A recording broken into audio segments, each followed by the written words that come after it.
Back. This is the second video too on the measure Fore-site routine. In the first video, we collected raw data in the field. This video, we're going to import that raw data we collected into the Infinity Office software. Take a look at the points we collected, the raw data. We can check the Prism offsets, make sure they're correct, PPMs, target heights, and setups. And then we'll reduce and adjust the traverse.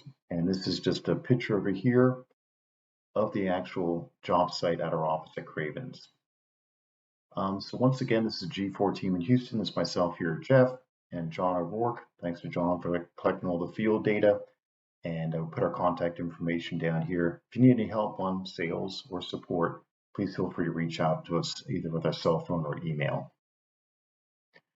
All right, so once again, here's a schematic of our job site. What we did, we had a bunch of points that we set with RTK, and we really want to start with one pair of points. So we had a point here, point number 1, and a backside point number 5. So these are 2 points that were supplied control points from RTK. And what we did is we set up, we traverse around using the measure Fore-site routine, not the traverse routine, to close out. So what we did, as you can see here, we highlighted this point here.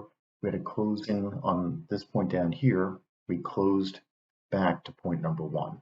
So that's the difference with the measure Fore-site routine. We cannot set up and do the close and angle.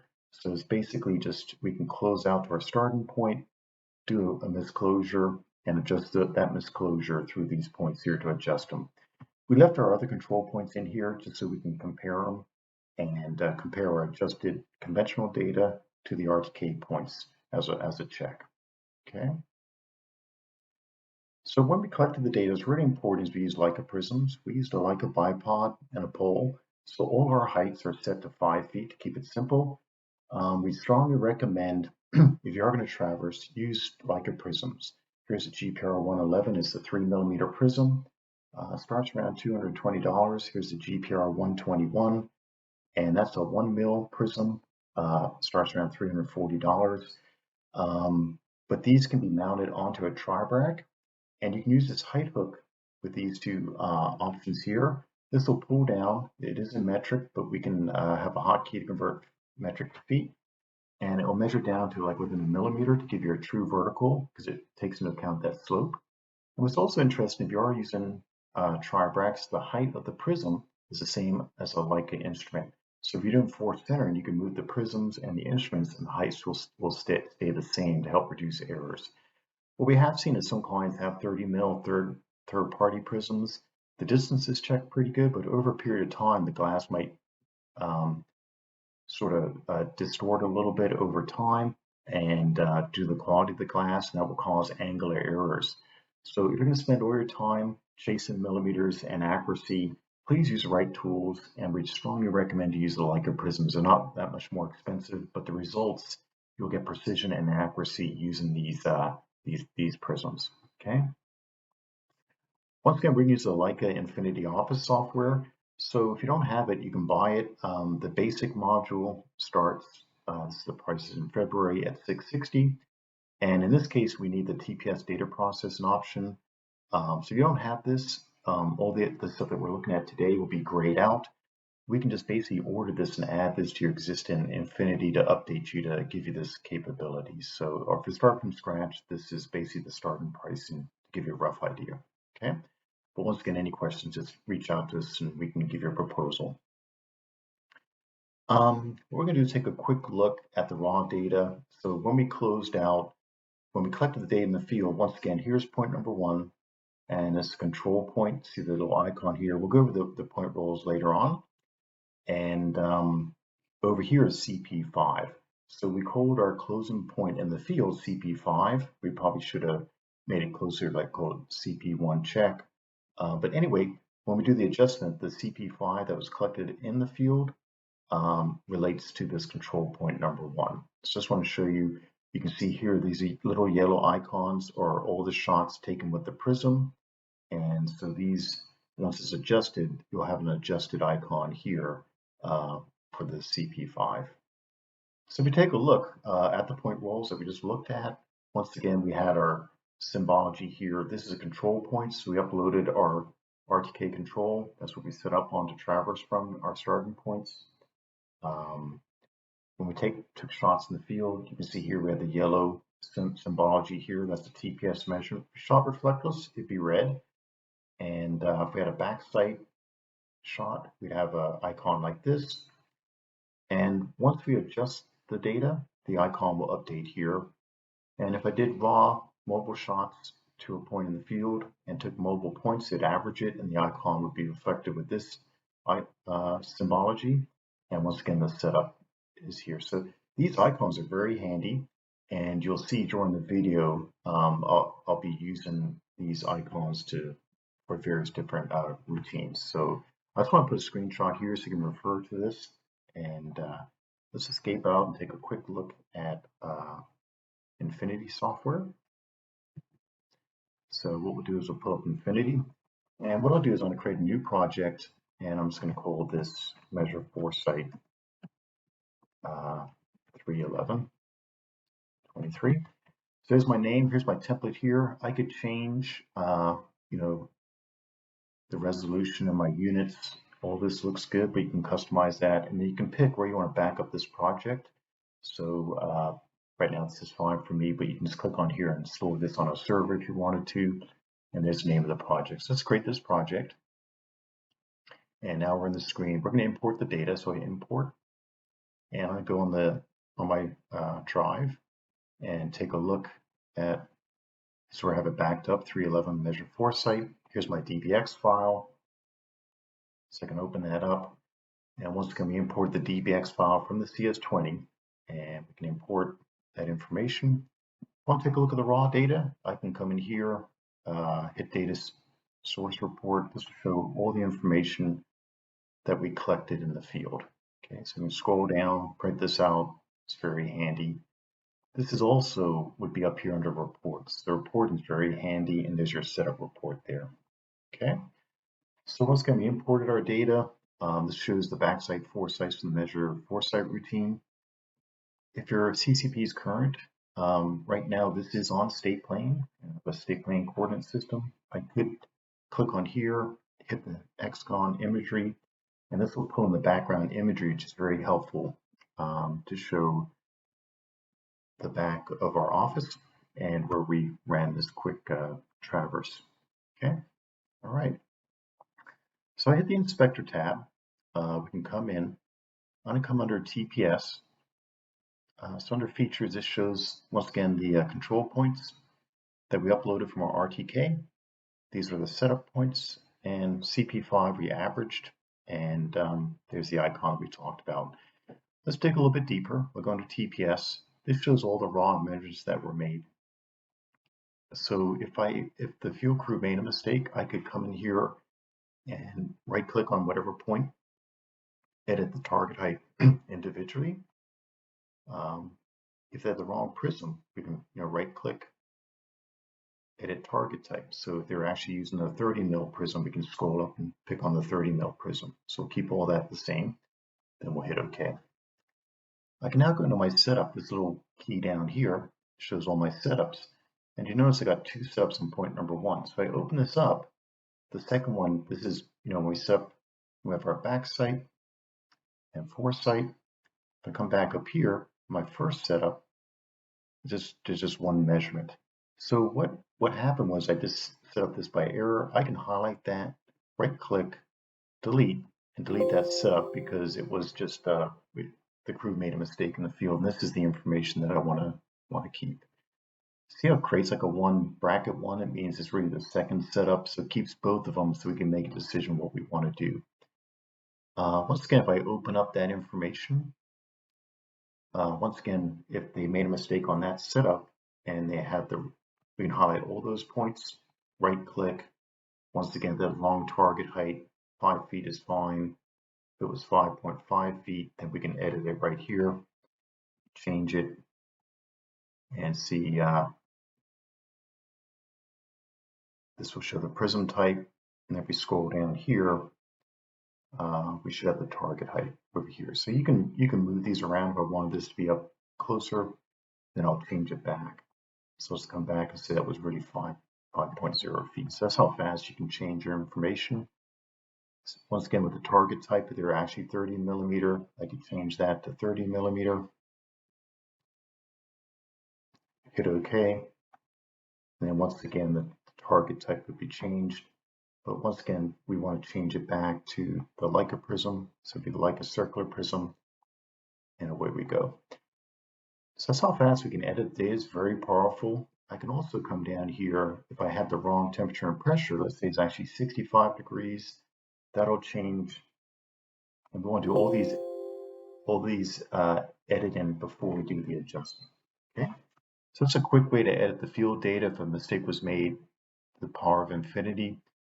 This is also the setup. So let's say there's concern about the height of the instrument. I can click the little pencil here. And if they made the wrong instrument height measurement, this one we should be okay because it automatically measured the height. But you can click on the point, change your point that you're starting with. These coordinates look good. If this height was incorrect, I could just come in here and edit it, and then we should be in good shape. The next screen just shows you all the points that are tied. They'll be affected, and that's good. We confirm that's okay. And the final screen says we sort of backsite control point number 5, and this gives us a misclosure. So we checked out within 300s, horizontal, verticals 200s, and then we'll hit finish. So I just change it just by a hair just to show you how to do it, and we'll hit OK, and now that's been updated. All right, so all the information, the raw data looks good, all our data is in here, and now we just want to do a quick adjustment and to adjust that traverse. Okay, so what we're going to do is we'll come down here, up here to processing, and I got a little icon here called traverse. So let's hit that. And now it shows all the points that we have here. I can pick them one by one. So the power is, if I had a whole bunch of setups, I can pick the order that I want to do each setup to adjust my traverse. But all these were done in order, so I pick the first one. I'll hit this little button here, and I'll automatically add them all in the same order. And what I'm going to do is I'm going to come down here. This confirms we set up at point number 1, backside control point number 5, and our last setup point was number CP4, and we shot in a point that we call CP5, which was actually control point number 1. And that looks good. I'll leave all that the same. Hit next. And this shows all the raw measures, and all these check marks are green. That means we're within the tolerance. Our tolerance is kind of loose because we really had very short foresights and backsights. So I got a tolerance here of 15 seconds. If I bump this down to 5 seconds, see how this comes up as red? And that flag saying, hey, there's some observation down here that exceeds this tolerance.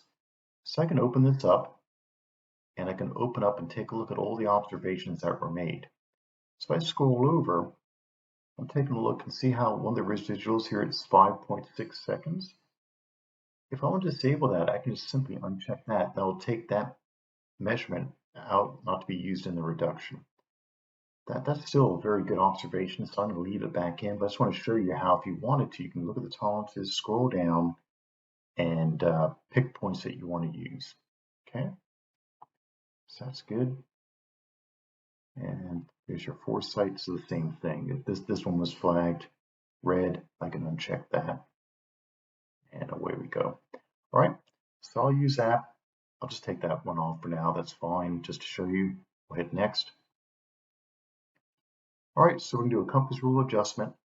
And this is important now. When we're doing measure Fore-site, what's really important is we have to check this box here. Only use Fore-site measurements, because this is the difference between the measure Fore-site compared to the traverse. It's using the Fore-site measurements to reduce and carry your points forward. In the traverse routine, the onboard traverse routine that we did the separate videos on, we'll do the backsights and Fore-sites. Another thing is I'll check this box here, complete misclosures. And here, remember how we said CP5 was actually point number 1? And I want to close out on my control point number 1. So I want to adjust that control point. So we'll hit OK. And this means, okay, we're going to close out to this control point, the one we started on. And any misclosure, we'll spread that through the other points on the traverse. Okay, so hit next. And it confirms, okay, here's our setup point. This gives our misclosures. So we're within tolerance. And once again, we have very short backsights and Fore-sites here. And actually, the last point that we set up on, we kicked it off a little bit because we wanted to show a little bit of misclosure to have something to adjust. And that's what we're seeing here. We have around 200s in northern, 300s in eastern, and the verticals 200s. So basically it's saying this misclosure to point number 1, we want to spread it through the traverse. And down here we can say, how do I want to spread that error? Do you want to do it by distance or equally? If you balance your backside foresights, it should be very similar. Now this is another difference. Because there's no close and angle routine in measure foresight, I cannot pick this angular distribution. So once again, that's the difference. If you had the traverse routine, we could onboard traverse routine, then we can select that to do our adjustments. So once again, we're just going to take our horizontal vertical misclosure and spread it through the points. Hit next. And once again, this just confirms what we did. This will come down here and show the adjusted coordinates. This just shows how much the adjustment in the delta northern, eastern, and height is. So you can see, once again, it looks good, but saying these are how much we're going to adjust each coordinate by. So we'll hit finish. And now if we come back to the inspector, see it's updated. These are now red. I now have a traverse routine over here that's been updated. If I come back to the inspector tab, we come down here and see how the icons, like the point rolls, are now saying, hey, these are now adjusted. So if I'm happy with this from our report, I can just select these points, right click, save as, and save these as an Ascii file. And just call it a name that makes sense. All right, let's take a look at the data reports. So once again, under Traverse, I can come here. There's my adjusted Traverse. I can right click and hit Traverse Report. I can also access my reports from up here. If I hit the Home Report, we'll now see right here is the same report, so I can access that 2 different ways. Okay, so we'll come down here. It'll just confirm everything we did. We did the compass rule adjustment. There's our misclosure point, point number 1. And it said the 1D and 2D accuracy before adjustment. Okay, direction of the error. Here's our angular and linear misclosure. If we scroll down, just shows the starting points and the reduced observations. Okay, and all the tolerances. So this shows you all the angles we shot direct and reverse. It's very detailed report of how good your data was, your field data, and your residuals for each angular. If a couple are off a little bit, it's flagged. That these are 400s. Once again, that's not that big of a deal to us. That's within our tolerance. And we scroll down here, this will show the deltas. Once again, from how much we adjusted the heights. And once again, it gives a summary of the misclosure, and it just shows the adjusted coordinates down here. Okay. So this is a handy, you can print this out, save it. And now all the data is exported to an Ascii file. So I came down here, you just right click, open. And if you open that up, this just shows all of the adjusted northern, eastern, and elevation of those traverse points. Okay. All right, so that's a quick traverse adjustment. We'll save that. All right. Let's go take a quick look. So once again, we went through the point rolls. That makes sense. Once again, the advantage of the measure Fore-site, we can shoot direct and reverse. It can actually carry and transfer control in the field, averaging the direct and reverse. And then we took to the next step where we imported the data into Infinity to adjust the misclosure through. The measure Fore-site routine is standard with the measure application on Captivate. If you want the more rigorous traverse routine, that is an option you can purchase. I think it's $400. Okay, so the measure Fore-site is not as rigid as the traverse routine, but allows us to do some pretty good control in the field. So once again, like we zoomed in Infinity, in the field, we can calculate the misclosure real fast, around 400s, 200s. And once again, that's what we saw in the Infinity Office software. And once again, we had the the adjusted icon here for CP5 comparing to point number 1. Okay, so we just closed out on that point number 1 with CP5, adjusted it, and away we go. So once again, just to confirm, when we're in the adjustment, it's critical to check this use forward-only observations when you do a measure Fore-site. That's critical. And then we cut out what point we're closing to, so there's no closing angle. And that's the difference in the measure Fore-site and the traverse routine. And once again, what we did is in US survey feet, here's our adjusted northern to eastern height. Then we compare it to the RTK. And this just shows the delta between the two. So we just wanted to run our traverse round, compare it to the RTK points, and then that just shows you the difference. So you can see they're pretty tight and conform within the tolerances of RTK and traversing. And as we said, when we did that measure Fore-site, the last point we did, we kicked off a hair because we want to have a little bit of error there before 100, so we can show you how to adjust that and distribute that through our adjusted coordinates collected with the robotic. Okay, so hope you found this video helpful, and once again, if you have any questions, feel free to reach out to us. Appreciate your time.